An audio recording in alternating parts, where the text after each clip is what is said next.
చానూరమర్దనం దేవకీ పరమానందం కృష్ణం వందే జగద్గురుం కృష్ణం వందే జగద్గురుం.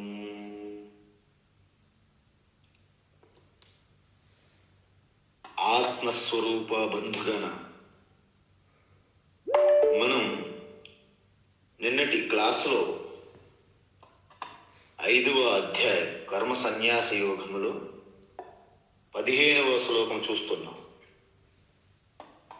ఏంటి శ్లోకము అంటే, నాదత్తే కస్యచిత్ పాపం నచైవ సుకృతం విభుః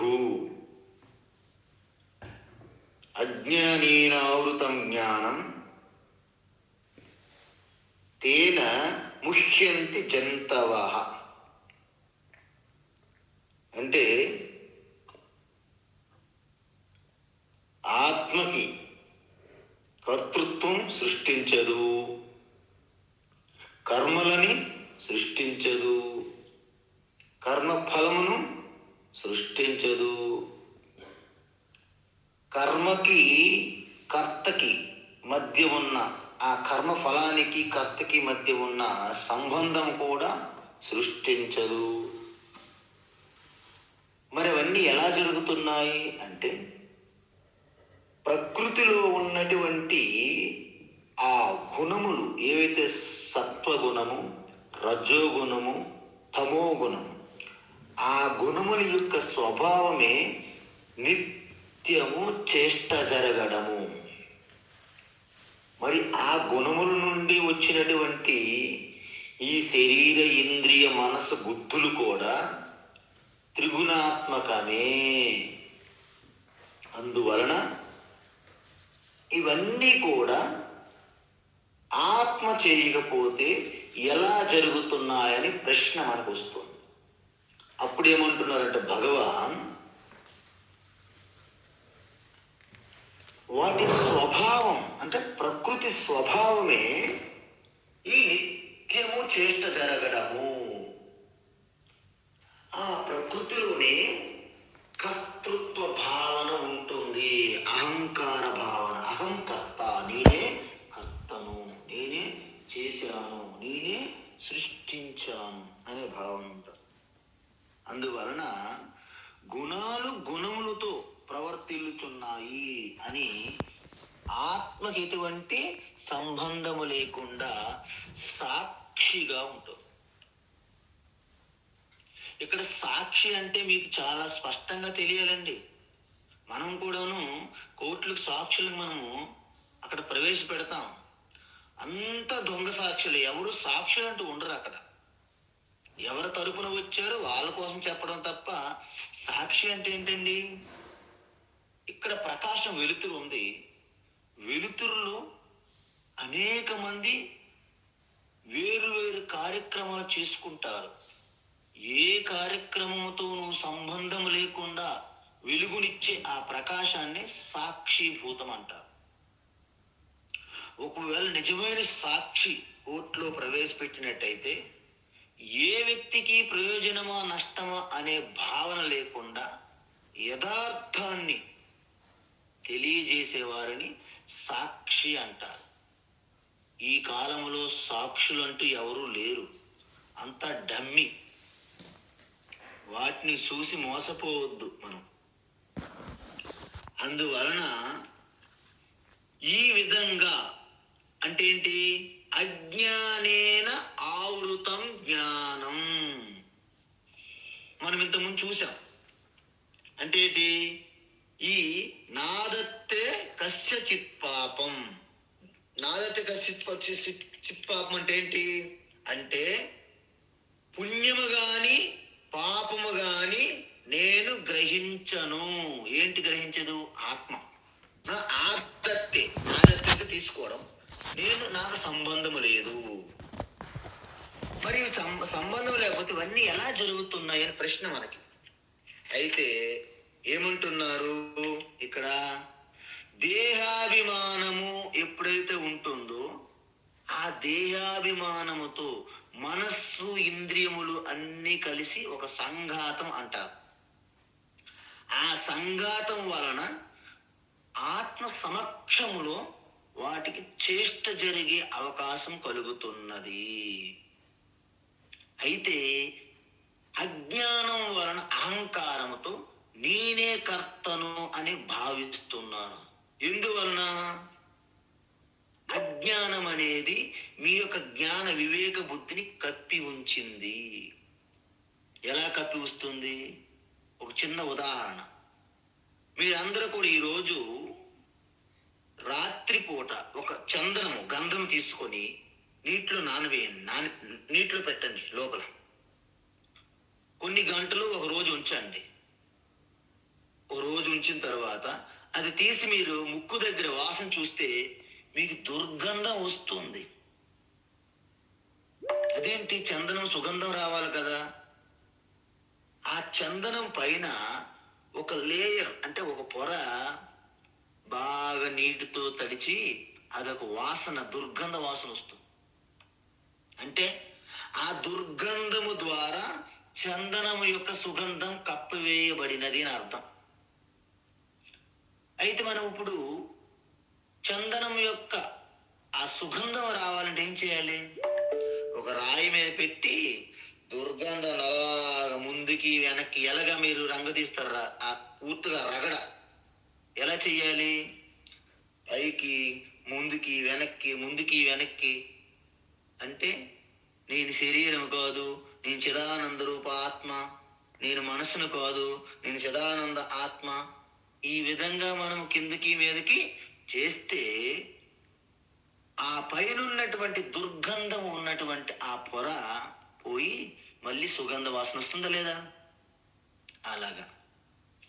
అదేవిధంగా మనము పూర్వ రోజుల్లో యాత్రలకు వెళ్ళేటప్పుడు అక్కడక్కడ ఉన్నటువంటి మడుగులు, తటాకములు, నదులు ఉంటాయి. నీరు త్రాగేవారు డైరెక్ట్గా వెళ్ళి.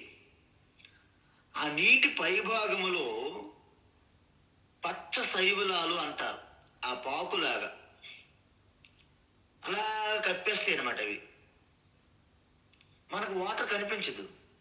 అయితే వాటర్ లేదా? ఉంది. మరి వాటర్ కనిపించట్లేదు. మనం మెల్లగా ఆ రెండింటిని చెదరగొడితే, డిస్టర్బ్ చేస్తే అవి సైడ్కి వెళ్ళి లోపల ఉన్న స్వచ్ఛమైన నీరు మనకి అందుబాటులోకి వస్తున్నది. కానీ కొంత ఏమరపాటులో మళ్ళీ గ్యాప్ ఇచ్చామనుకోండి, మళ్ళీ అవి వచ్చి కప్పేస్తున్నాయి నీటిని. అదేవిధంగా మన యొక్క బుద్ధి, మన జ్ఞానముని ఈ అజ్ఞానం అనేది కప్పివేస్తున్నది అని చెప్తున్నారు. మనం 3వ అధ్యాయంలో చూసాం. ఏంటి?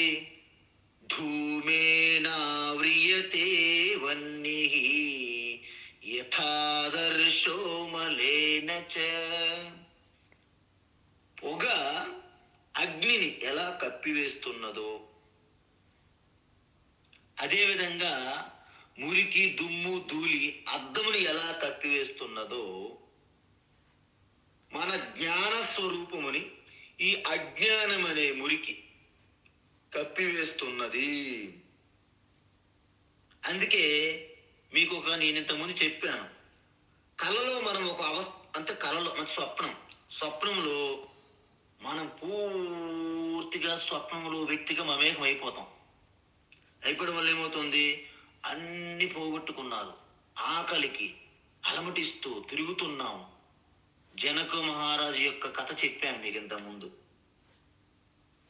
కానీ మీరు ఒక విషయం చెప్పండి, కలలో అంటే స్వప్నంలో ఆయన అనుభవించినటువంటి కష్టాలు, బాధ, అవన్నీ కూడా కేవలం స్వప్నంలో ఉన్నంత వరకే. ఒక్కసారి స్వప్నం నుండి మేల్కొన్న తర్వాత ఏమవుతుంది? అది అసలు ఏమీ ఉండదు. ఎందుకు? ఆ స్వప్నమును నేనే సృష్టించాను అనే జ్ఞానం కలుగుతుంది. అందువలన స్వప్నం అనేది ఏమీ లేదు. దానిని ప్రాతిభాసిక సత్యం అంటారు. పూర్తి సత్యం కాదు స్వప్నం. అలాగని స్వప్నం అసలు పూర్తి లేదని మీరు అనలేరు. ఎందుకు? మీకు ఆల్రెడీ అనేకమైన దుఃఖము బాధ కలిగించింది స్వప్నంలో.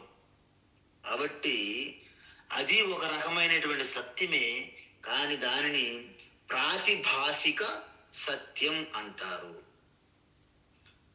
మరి ఇప్పుడు మేల్కొన్నాం కదా, జాగ్రత్త అవస్థలు ఉన్నాం కదా, పగటిపూట. దీనిని వ్యావహారిక సత్యము అంటారు. అంటే ఏంటి? దానికంటే కొంత ఎక్కువ సమయం ఉంటుందన్నమాట.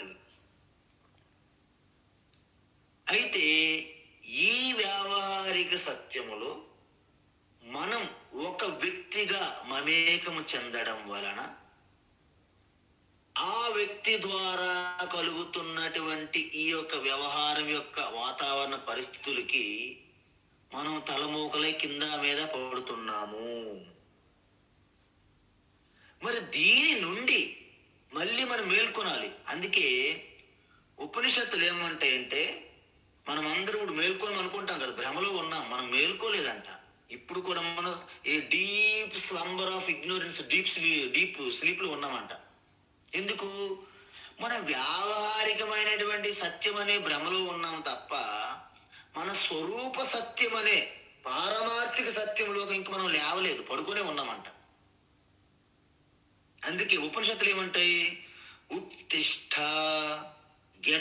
గెటప్, జాగ్రత్త, ఎవేక్. ఎందుకు?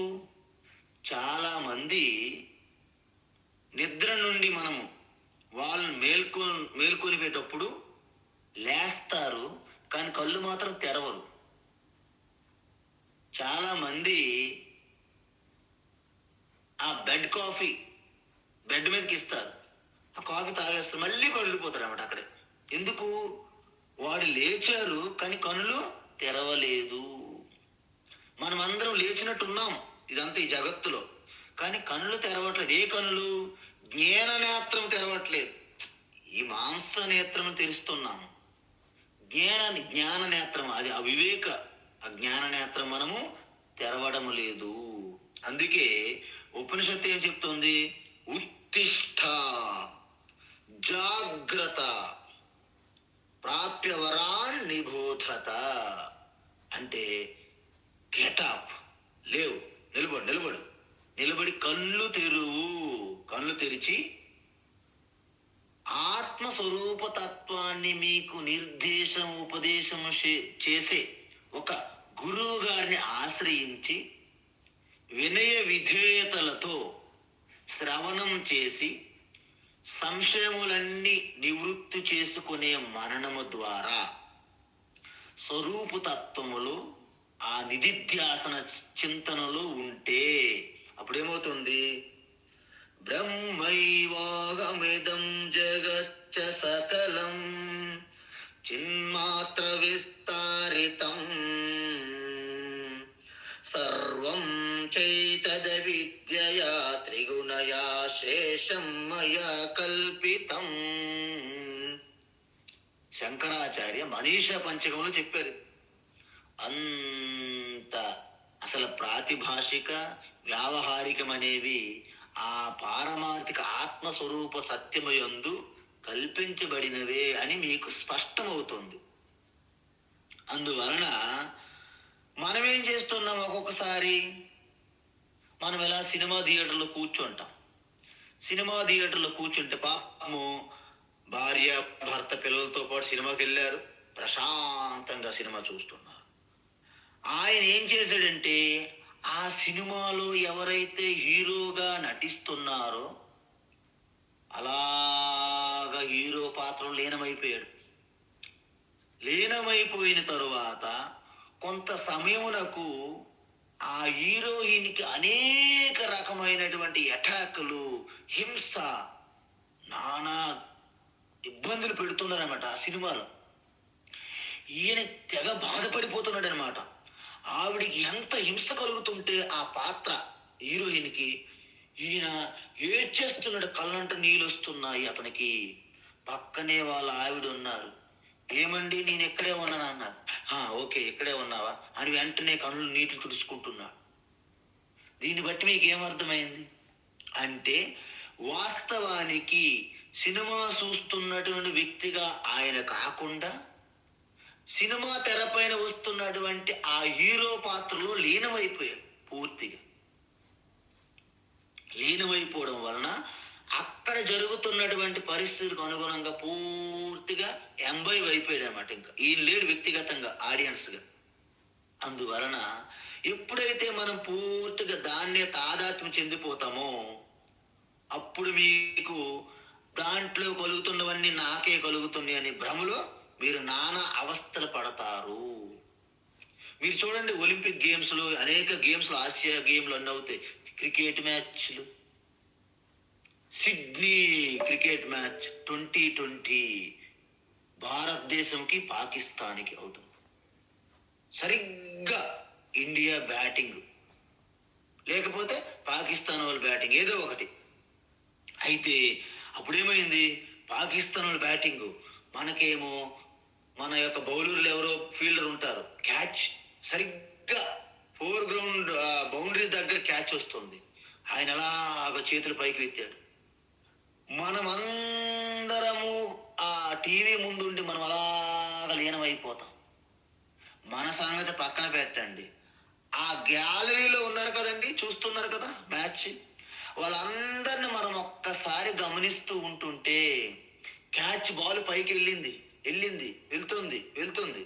ఆయన చేతులు ఇలా పైకి అలాగా. స్టేడియంలో గ్యాలరీలో ఉన్న వాళ్ళందరూ కూడా చేతులా పైకి ఎత్తారు క్యాచ్ పడుతున్నట్లు.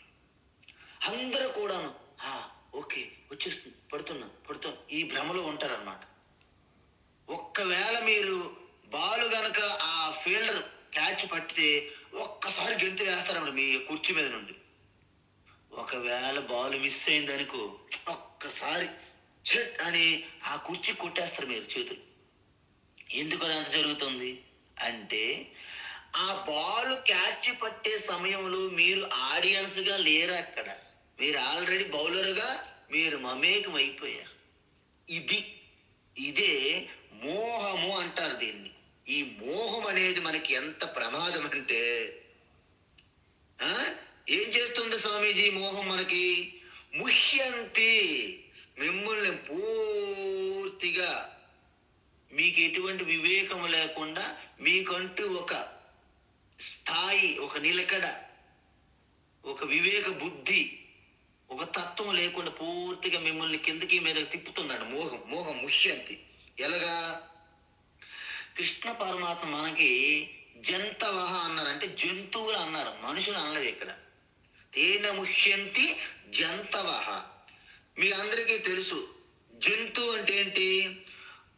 పునః జాయతే ఇది జంతువు అంటారు. అందుకే సకల ప్రాణులన్నీ జంతువులే, మనము జంతువులే. శంకరాచార్య ఏమన్నాడు వివేక చూడమనిలో, జంతూనాం నర జన్మ దుర్లభం అతో పుంస్త్వాం తతో విప్రత తస్మాద్వైదిక ధర్మ మార్గపరత విద్వత్వమస్మాత్ పరం ఆత్మానాత్మ వివేచనం స్వనుభవో బ్రహ్మాత్మనా సంస్థితి ముక్తిర్నో శత జన్మ కోటి సుకృతై పుణ్యైర్వినా లభ్యతే అని చెప్పారు. ఈ జంతువులు, ఈ సృష్టిలో ఉన్న ప్రాణులన్నీ జంతువుల కిందే లెక్క. ఆ జంతువులన్నింట్లో మానవ జన్మ అత్యంత దుర్లభం. ఎందుకంటే is the king of entire universe life forms. అన్నిటికంటే కింగ్ అంటే అత్యంత ఉత్తమమైనటువంటి ఆ జీవన ప్రక్రియలో వచ్చిందనమాట, ఎవల్యూషన్ థియరీలో. అందువలన జంతవ ముష్యంతి అని చెప్పారన్నమాట. ఎందుకు, ఎలా ముఖ్యంతి? మళ్ళీ పుడతాం కదా. ఎప్పుడైతే శరీరంతో మనం మమేకం అవుతామో అప్పుడు నాకు శరీరం పుడుతుంది, శరీరం చనిపోతుంది. అంటే పునరపి జననం పునరపి మరణం అంటారు. కానీ జ్ఞాని ఏమిటి? తను శరీరం కాదని అనుకోండి, మరి ఆయనకి శరీరమే నేను కానప్పుడు మీకు జన్మ ఉంటుందా? నాకు జన్మ లేదు. మరి శరీరమే మీరు కానప్పుడు మీకు మరణం ఉంటుందా? పుట్టుక లేని వారికి మరణం ఏంటండి? పెద్ద ప్రశ్న మీరు అడగాలి వాళ్ళకి రివర్స్లో. అందువలన మరి భగవాన్ శ్రీకృష్ణ ఏం చెప్పారు? నా జాయతే మ్రియతే వా కదాచిత్ చెప్పారా లేదా 2వ అధ్యాయంలో? అందువలన ఈ తత్వం అనేది మనం పూర్తిగా అర్థం చేసుకుంటే అప్పుడు ఏమవుతుంది? నేను జంతువును కాదు. జంతువును కాదంటే జననము మరణము లేదని అర్థం అండి. అర్థమవుతుందా? మీరేం ఫీల్ అవ్వద్దు. నేను అజహ అంటే నాకు జన్మ లేని పరమాత్మ స్వరూపాన్ని. కానీ మనం ఈ జ్ఞానం పొందలేదనుకోండి, ఏమవుతుంది? ఈ అజ్ఞానములో మనము కూరికిపోతాము. అవిద్యాయామంతరే వర్తమాన. అజ్ఞానం మధ్య మీరు పూర్తి అజ్ఞానం చుట్టూ అలాగ కోటలు గోడలు కట్టితే మధ్యలో ఉన్నారంట. ఎక్కడ? అజ్ఞానం మధ్యలో. మరి ఈ శ్లోకం ఎంత గొప్ప శ్లోకం అంటే, కృష్ణ పరమాత్మ మన ఈ సంసార కష్టానికి అసలు కారణం ఏమిటి చెప్తున్నారు భగవాన్. ఏంటి? మోహమే. మీరింత కష్టాలు ఇబ్బందులకి నానా అవస్థల కారణము మీ మోహం. మరి మోహం ఎలా వచ్చింది? అజ్ఞానం నుండి అండి. అజ్ఞానం అనే తల్లి అజ్ఞాన మాత నుండి పుట్టింది మోహం. చూసారా? అర్జునుడు 1వ అధ్యాయంలో ఎంత నానా అవస్థలు పడ్డాడండి. పాపం అంత గొప్ప ధనుర్ధారి, ధనుసు పట్టుకోలేక చెయ్యిలు వణుకుతున్నాయి. గజగజ గజగజ గజగజ. నాలుగు పిడసగట్టింది, డ్రై అయిపోయింది మొత్తం. ఎంటుకలు అలాగ పైకి. తర్వాత గగురుపాటు ఒళ్ళు, కాలు నిలబడలేదు, మొత్తం గిరగిర గిరగిర చక్కర కొడుతుంది అనమాట. అలాంటి పరిస్థితి వచ్చింది అనమాట. కాబట్టి ఇంతకీ మనకి ఈ మోహం ఎలా పనిచేస్తుంది చూడండి. నేను ఒక ప్రదేశంలో ఉన్నాను, ఇది ఒక మోహం. అంటే ఏంటి? నేను పరిచ్ఛిన్నమైనటువంటి ఒక శరీరానికే నేను పరిమితమై ఉన్నాను.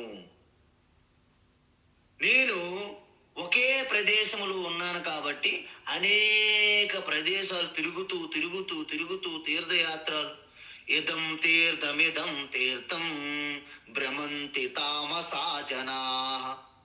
ఈ అజ్ఞానంతో ఉండి ఈ శరీరంకే పరిమితమైన భావన. ఎలాగైతే కుండలో ఉన్న ఖాళీ ప్రదేశం కుండాకాశం అంటారు. ఆకాశం ఎప్పుడు ముక్కలుగా చేయబడదు, వ్యాపించే ఉంటది ఎప్పుడు కూడా. వాస్తవానికి కుండ కూడా ఆకాశంలోనే ఉంది. లోపల ఉందా బయటే ఉంది.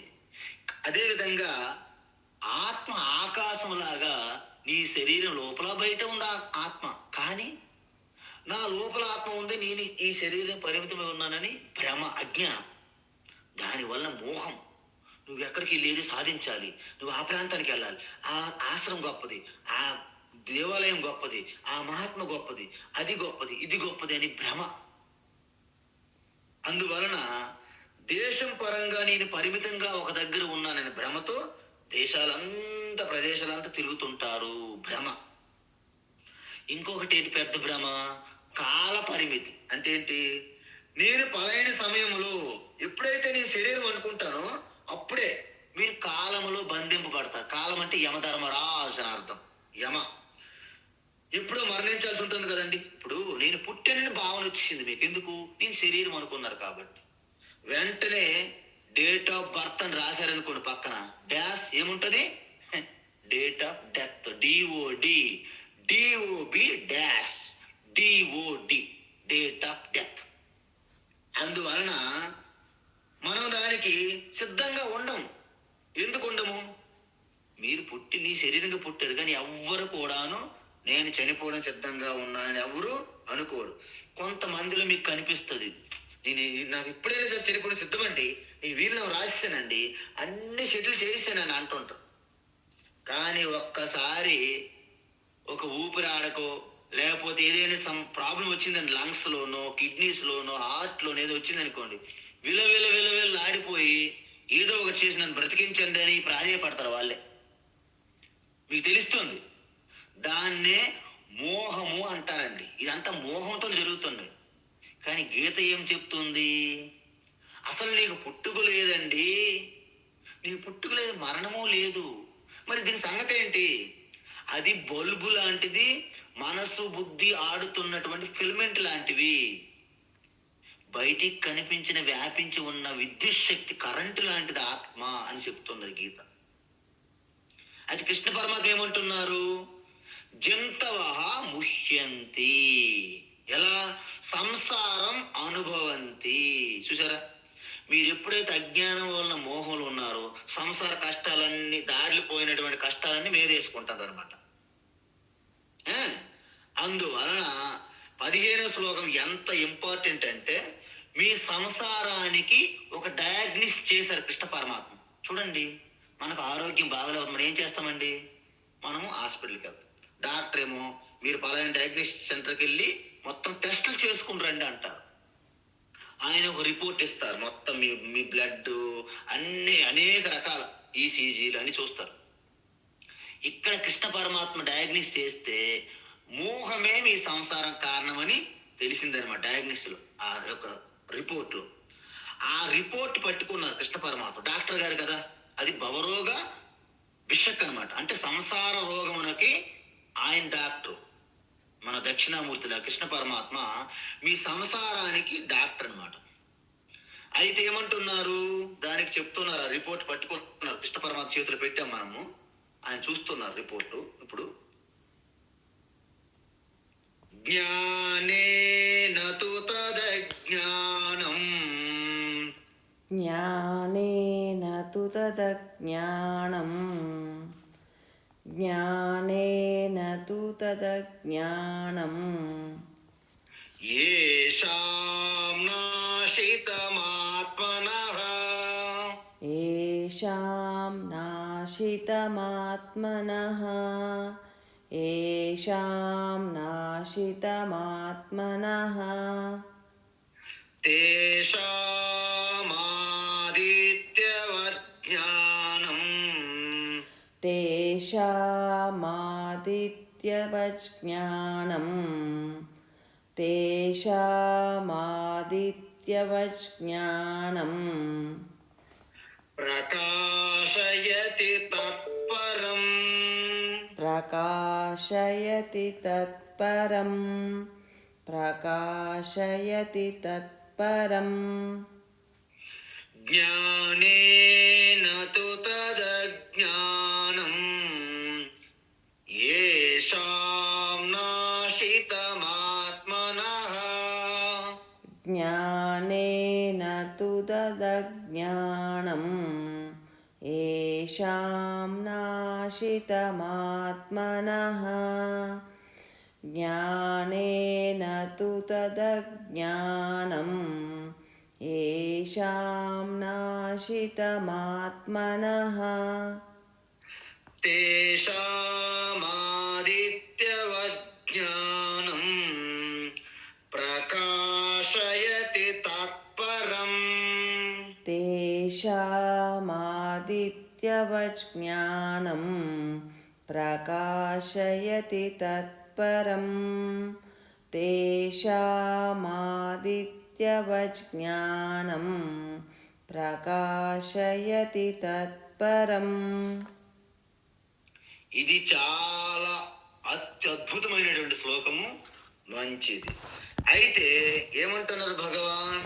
ఏషాం అంటే, ఏషం అంటే ఎవరి యొక్క, ఎవరికైతే, తత్ ఆత్మనః అంటే ఎవరికైతే ఈ పరమాత్మ తత్వము ఏదైతే మోహము నుంచి వచ్చినటువంటి ఆ అజ్ఞానం నుంచి వచ్చిన మోహం కప్పిందని చెప్పారు కదా, ఆ మోహానికి అంటే ఎవరి యొక్క ఆ అజ్ఞానము, పరమాత్మ తత్వజ్ఞానము, ఆత్మనః జ్ఞానేన అన్నారు అక్కడ. జ్ఞానేన ఆత్మనః అంటే ఆత్మస్వరూప తత్వం జ్ఞానము ద్వారా, తజ్ఞానం ఏషాం అంటే ఎవరైతే అజ్ఞానంగా ఉన్నారో వారి అజ్ఞానాన్ని ఆత్మతత్వ జ్ఞానము ద్వారా నాశితం, పూర్తిగా మూలం నుండి, తల్లి వేరు నుండి నాశనం చేయాలి.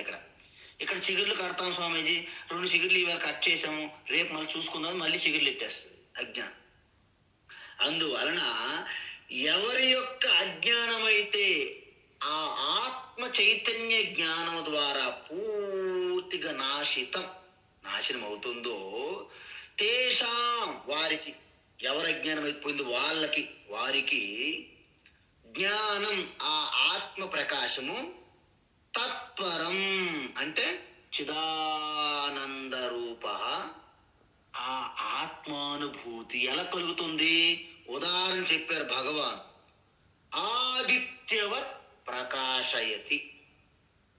మీ అందరికీ తెలుసు, ఒక్కొక్కసారి మనము సాయంత్రం వేళ చూస్తే సూర్యుడు ఆకాశంలోనే ఉంటారు, ఒక్కసారి మేఘంలో అలుముకుంటాయి. సూర్యప్రకాశం మనకి పూర్తిగా అంత స్పష్టంగా కనిపించదు.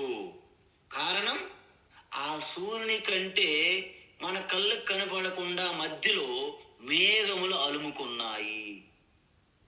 అయితే కొంత సమయానికి ఆ వాయు వేగములో మేఘములు చల్ల చెదురైనాయి అనుకోండి, అప్పుడేమవుతుంది? సూర్యుడు యథావిధిగా ప్రకాశిస్తారు. అంటే ఏంటి? ఇంతవరకు మనము సమస్య అంటే ఏమిటి? మన యొక్క సంసారానికి, అవస్థలకి, నానా అవస్థలకి కారణం ఏంటి? మోహం చూసాం కదా. మోహం చూసుకున్న తర్వాత ఓకే, ఆ మోహం తెలిసిపోయిందని పని అయిపోయింది అంటామా?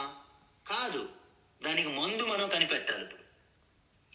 ఇప్పుడు మనకి సమస్య ఏమిటి? అజ్ఞానము. అంటే మోహానికి తల్లి ఎవరు? అజ్ఞానమే. మరి అజ్ఞానానికి మీరు ఔషధం, మందు ఏమిటి? మెడిసిన్ జ్ఞానం ఒక్కటే అని అంటున్నారు భగవాన్.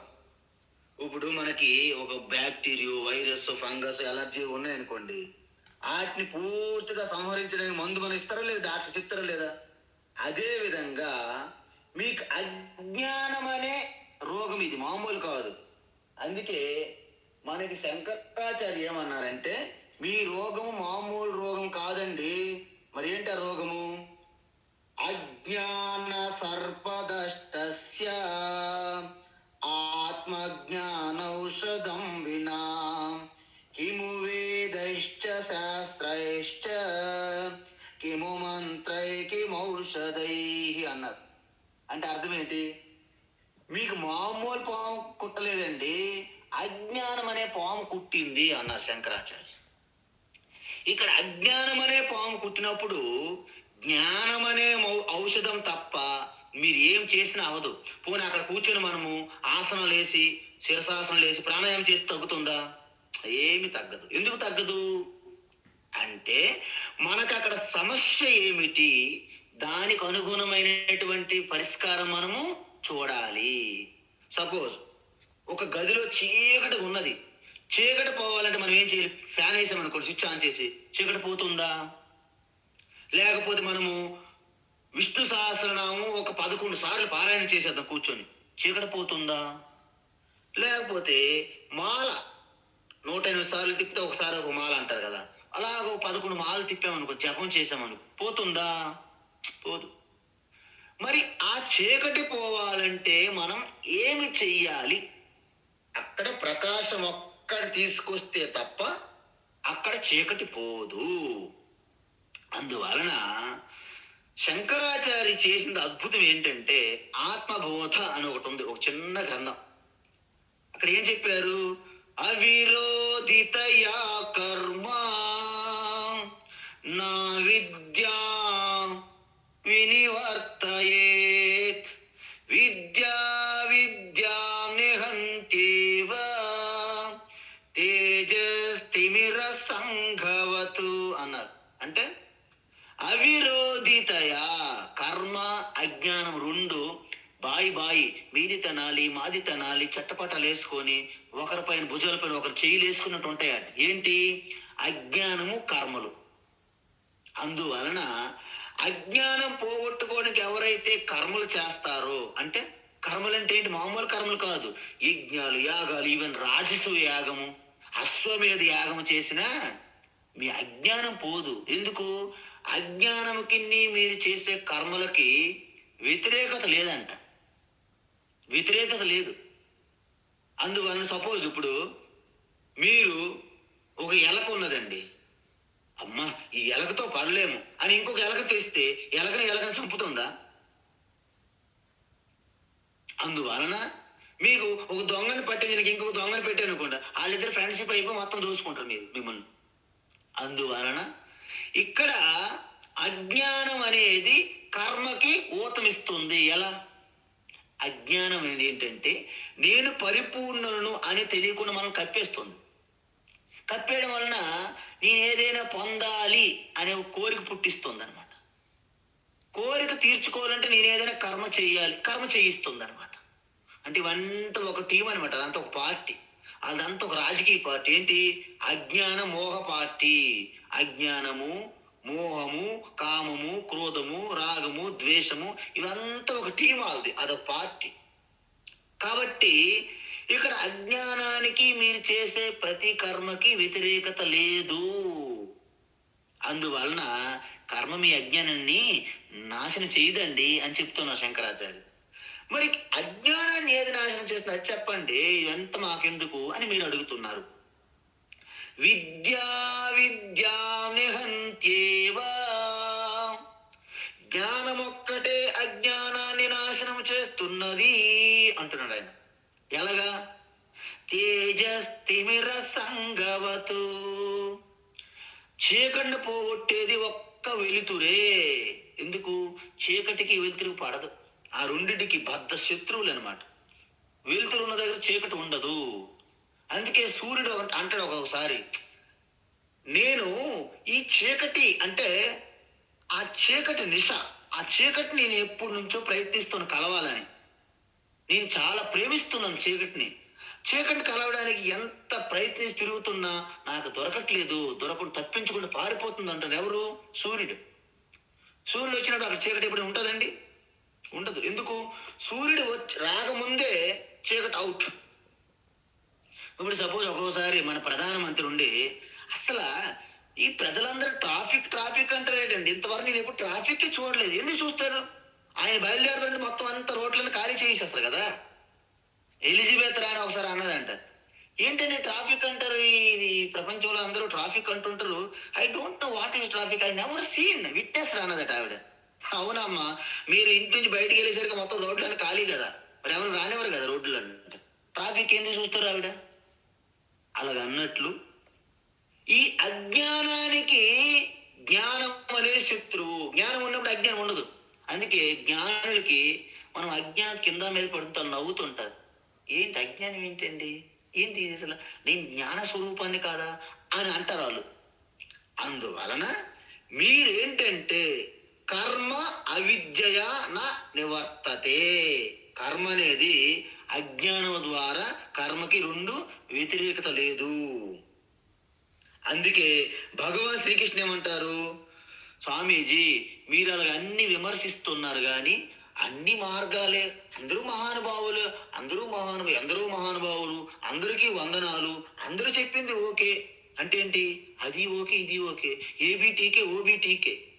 ఈ ఏబిటీకే ఓబిటీకే అనేది జ్ఞానంలో చెల్లదండి. రాజకీయంలో అందరినీ కలుపుకొని పోవాలండి, కలుపుకొని పో, పార్లమెంట్కి అసెంబ్లీకి గొడవ పెట్టుకోవడానికి, అరవడానికి. ఇది ఆత్మతత్వం అండి బాబు. ఇక్కడ అనేక మార్గాలు లేవు. ఎన్ని మార్గాలు ఉన్నాయి? ఏకైక మార్గం ఒక్కటే. అందువలన అనేక మార్గాలు ఉన్నాయంటే భగవాన్ శ్రీకృష్ణ తప్పు అంటున్నారు. మరి ఆయన ఏం చెప్తున్నారు? ఏకైక మార్గం ఏంటి? ఒకటే జ్ఞాన మార్గం. ఎందుకు? ఇక్కడ మీరు ఒకటి గమనించాలి, జ్ఞానం పొందడానికి మీకు కర్మయోగం అనేది చెయ్యాలి. మీరు ఏ విధంగా జీవన విధానం ఉన్నదని అవసరం లేదు మనకి. కర్మయోగము చేసుకుంటే మీ చిత్తశుద్ధి కలుగుతుంది, పాత్ర తయారవుతుంది. పాల ప్యాకెట్ ఉన్నది కానీ ఆ పాత్ర కడగకుండా పాలేసి మనం మరిగిస్తామండి? అక్కడ మాత్రం చాలా జాగ్రత్తగా ఉంటాం మనం. కానీ భగవద్గీత నేను పూర్తి అనుభవంలో తెచ్చుకోవాలంటే మీరు సిద్ధంగా ఉండమంటే ఉండరు. అందువలన కర్మయోగము ద్వారా చిత్తశుద్ధి, అంతఃకరణ పవిత్రత, శుద్ధి కలిగిన తర్వాత జ్ఞానం అనే ఒకే ఒక ఔషధం అనండి సంసార రోగానికి, అవుట్. అందుకే ఏమంటారు? తమేవం విద్వాన్ అమృత ఇహ భవతి నాణ్య పంథ అయనాయ విద్యతే. పురుష సూక్తం మీరు ఎప్పుడైనా చూస్తే దాంట్లో ఉంటది ఇది. ఏంటి? కేవలము ఇప్పటికిక్కడే మీరు, నేను ఎప్పుడో చనిపోయిన తర్వాత మోక్షం వస్తుందంట, నాకు ఎప్పుడో ఒక పుష్ప విమానం వచ్చి నాకు వైకుంఠము కైలాసం తీసుకుపోతుంది, పరలోకము స్వర్గానికి. ఇవన్నీ భ్రమలు. ఎవరు చూసారండి వైకుంఠంకి వెళ్ళడం, కైలాసాలకి వెళ్ళి రావడాలు? వాళ్ళకేమో సశరీరంతో తీసుకెళ్ళిపోయారు. ఒక అమ్మగారు ఈ మధ్య ఒక గ్రాఫిక్స్ చేశారు. ఏంటి? ఆవిడేమో ఒక పాస్టర్ లేడీ అమ్మ, గ్రాఫిక్స్ బాగా, అంటే ఈ వివి నాయకులు కానీ వీళ్ళు ఎవరూ చాలరనమాట ఆవిడకి. అంత అద్భుతమైన గ్రాఫిక్స్ చేసి అలాగ గ్రాఫిక్స్ వెళ్ళిపోతుంది పరలోకంకి. అంత స్వర్ణమైనటువంటి ఆ లోకంలోకి వెళ్ళి మొత్తము పరలోక ప్రభువులు, జీసస్లు, యెహోవాలు, ఎవరి పరిశుద్ధాత్మ, ఎవరెవరో చాలా మంది ఉంటారు, మారియా మేరియా, అందరితో మాట్లాడుతూ వస్తుంది అనమాట. వచ్చి వాళ్ళ యొక్క భక్తులు ఉంటారు కదా చర్చిలో, వాళ్ళకి చెప్తుంది, ఏసయ్య నా ప్రియుడు, ఏసయ్య నా ప్రియుడు, ఏసయ్యతో మాట్లాడి వచ్చినాను, మీకున్నటువంటి ఎక్స్ట్రా ఉన్నటువంటి సంపదను నాకు ఇచ్చేయమన్నాడు అంటది ఆవిడ వచ్చి. అది చెప్పాడు అక్కడ కబురు. వెళ్ళమ్మా మేము చెప్పామని చెప్పు, వాళ్ళ దగ్గరికి వచ్చిన దశమ భాగమే కాదు 50% నువ్వు తీసుకోవాలన్నారంట ఆవిడికి. అంటే వాళ్ళ సంపద అంతా ఒక 100 రూపాయలు ఉంటే 50 రూపాయలు ఈవిడికి ఇచ్చేయాలి. ఎందుకంటే ఏసైకి ఈవిడ మొత్తం కనెక్షన్ ఆవిడ మధ్యలో, వాళ్ళకి ఏసైకి మధ్యలో. ఇలాంటి పిచ్చి బాగా ముదిరిపోద్ది అనమాట. అందుకే ఒక అమ్మగారికి బాగా పిచ్చి ముదిరితే జుట్టుకేమో రోగలు కట్టి తిప్పమన్నదట. అలాగా గిరగిర గిరగిర గిర తిప్పినప్పుడు ఆవిడ సాటిస్ఫాక్షన్. అలాగ పిచ్చి ముదిరి ఉంటుంది అనమాట వీళ్ళందరికీ. అందుకే ఈ జ్ఞానం అనేది పూర్తిగా మూలములతో సహా మీ అజ్ఞానాన్ని నాశనం చేస్తుంది. ఎలాగా? జ్ఞానేనతు, ఖచ్చితంగా, తత్ అజ్ఞానం నాశితం స్యాత్, అజ్ఞానం నాశనం చేస్తుంది. ఇప్పుడు మీరు చెప్పండి, మనకు ఫిజిక్స్ లో, అంటే భౌతిక శాస్త్రం ఫిజిక్స్ అంటారు, ఫిజిక్స్ లో మీకు కొన్ని విషయాలు తెలియవు. అయితే మీరు కెమిస్ట్రీలో పిహెచ్డి చేస్తే మీ యొక్క ఫిజిక్స్ డౌట్లని పోతాయా? పోవు.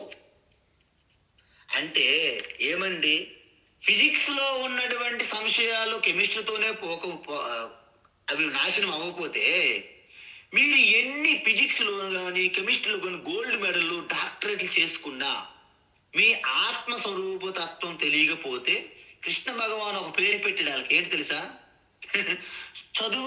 బాగా చదువుకున్న అజ్ఞాని అన్నారు ఆయన. అర్థమైందండి మీకు?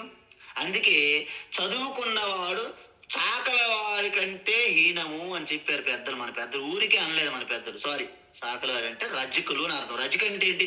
చాకలవాడు అంటే అర్థం తెలుసా మీకు?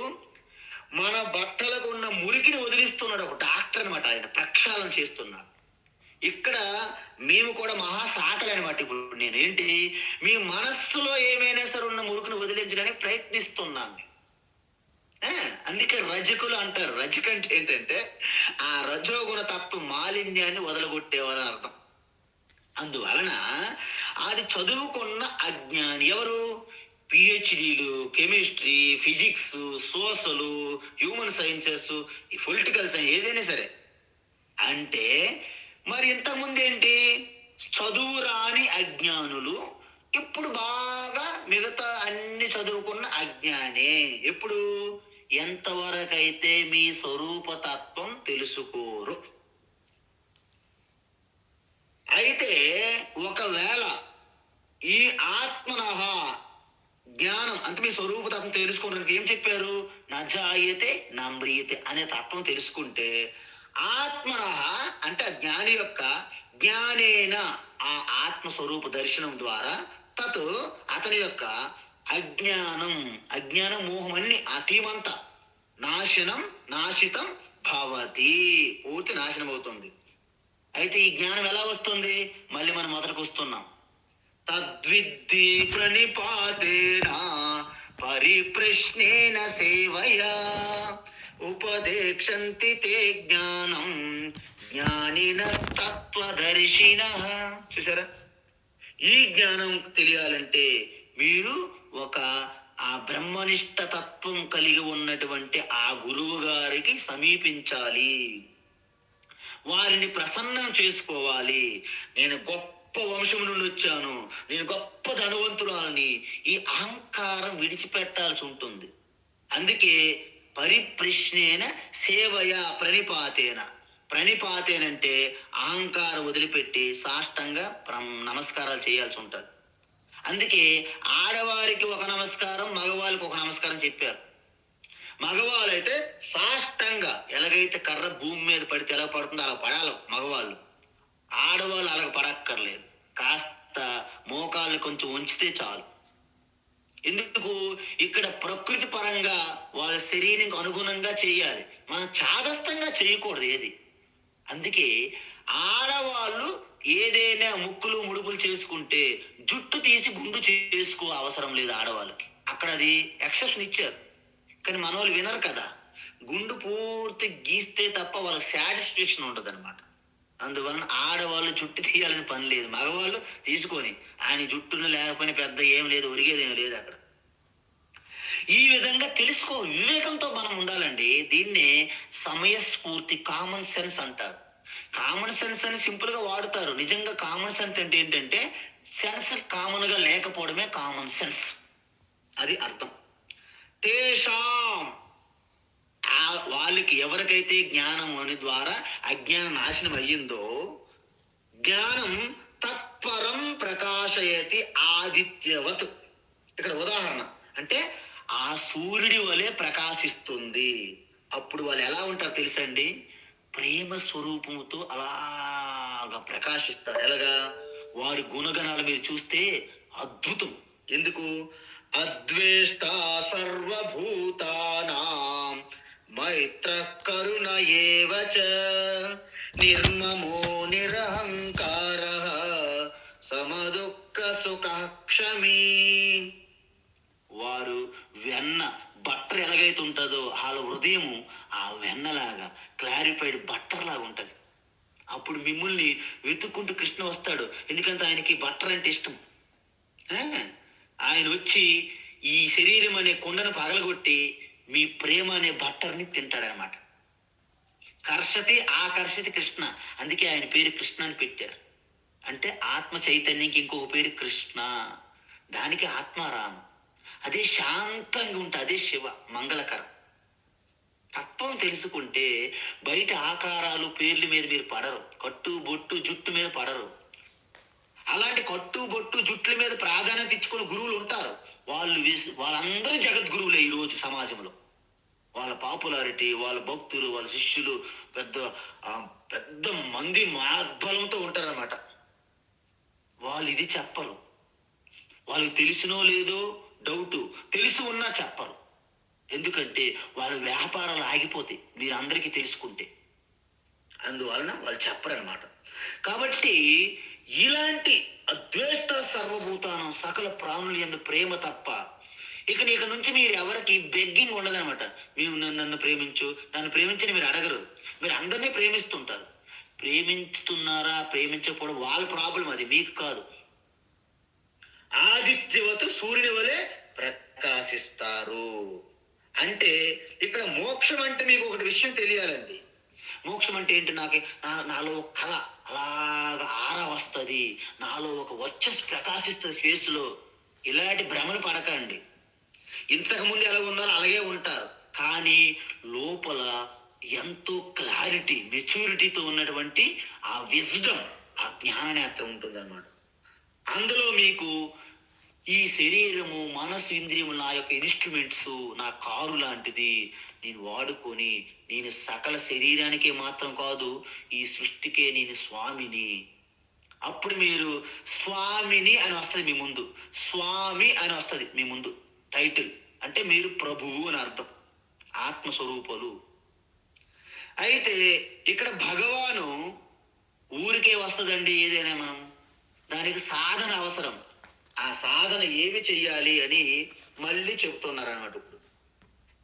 అందువలన తద్బుద్ధయస్తదాత్మానః తద్బుద్ధయస్తదాత్మానః తద్బుద్ధయస్తదాత్మానః తన్నిష్టాః తత్పరాయణాః तन्निष्ठास्तत्परायणाः तन्निष्ठास्तत्परायणाः गच्छन्त्य पुनरावृत्तिम् गच्छन्त्य पुनरावृत्तिम् गच्छन्त्य पुनरावृत्तिम् ज्ञाननिर्धूतकल्मषाः ज्ञाननिर्धूतकल्मषाः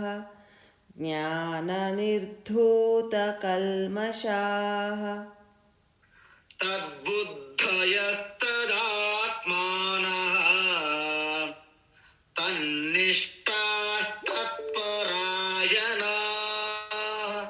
तद्बुद्धयस्तदात्मानः तन्निष्ठास्तत्परायणाः तद्बुद्धयस्तदात्मानः तन्निष्ठास्तत्परायणाः गच्छन्त्य पुनरावृत्तिम् ज्ञाननिर्धूतकल्मषाः गच्छन्त्य पुनरावृत्तिम् ज्ञाननिर्धूतकल्मषाः गच्छन्त्य पुनरावृत्तिम् ज्ञाननिर्धूतकల్మషాः ఇది దీంట్లో ఒక 4 సాధనలు చెప్పారు భగవాన్ శ్రీకృష్ణ. ఒకటి కాదు, 4 సాధనలు. ఏంటి ఆ సాధనలు అంటే తత్పరాయణ. తత్పరాయణ అంటే ఏదైతే ఆత్మజ్ఞానం ఉన్నదో మీ జీవితంలో ప్రయారిటీ 1 అలా పెట్టుకోవాలి. జనరల్గా మనము అమ్మగారు ఉదయం నేను భగవద్గీత క్లాసెస్ చెప్తున్నాను, మీరు ఒకసారి జాయిన్ అయ్యి వినండి అంటే, స్వామీజీ మాకు అనేక ఆ టైంలో మాకు వేరు వేరు పనులు బిజీగా ఉంటామంట. అందువల్ల వాళ్ళ ప్రయారిటీ ఏమిటి? వేరే పనులు, ఇది కాదు. కానీ భగవాన్ శ్రీకృష్ణ ఏమంటున్నారు, దీన్ని మీరు మొట్టమొదటి ప్రయారిటీ పెట్టుకోవాలి. మిగతావి అవి కూడా ఉంటాయి, ప్రయారిటీ 2, 3, 4 అలా పెట్టుకోవాలి. అవి అంటే దీనికి మీరు ప్రయారిటీ 1గా పెట్టి తీరాల్సిందే. తత్పరాయణ. తర్వాత ఏంటి? తద్బుద్ధయ. మరి గొప్పదిగా పెట్టుకున్న లక్ష్యం, మరి దానికోసం పని చేయాలి కదా. అంటే అదే బుద్ధి కలిగి ఉండాలి. తర్వాత ఏంటి? తదాత్మాన.